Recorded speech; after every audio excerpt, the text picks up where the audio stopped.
tady je Činy. A dneska pro vás mám takový speciál za 2 odběratele. Jej! Je to docela málo, ale ten speciál bude moje kuchařství, s tím budu i pokračovat. Takže můj díl, první díl teda mýho kuchařství. A dneska uvaříme něco podle Heleny Pavlovské, tu určitě znáte. No. A pak třeba podle Ládi Hrušky. A tak jdeme na to. Takže prostě něco vykuchtím, no. I když jsem hrozně debilní kuchař. Takže prostě nejdřív vezmete citron.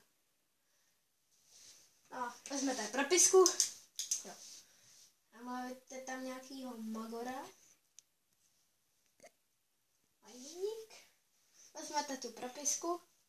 Ten citron. A takhle to rozmrdáte. Ať to nevidím, protože mě to skříklo do očí. Já. A to celý rozmrdáte. Počkej, to bolí. A teďka budu natáčet radši já. Ty pokračuj. Já, ty vole. Zavři si radši.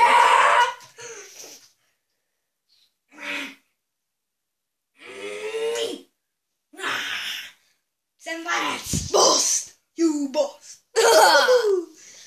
Já už nemoc to nebudu. Tak to stačí. Teďka zase natáčej ty. Hodíme do piči.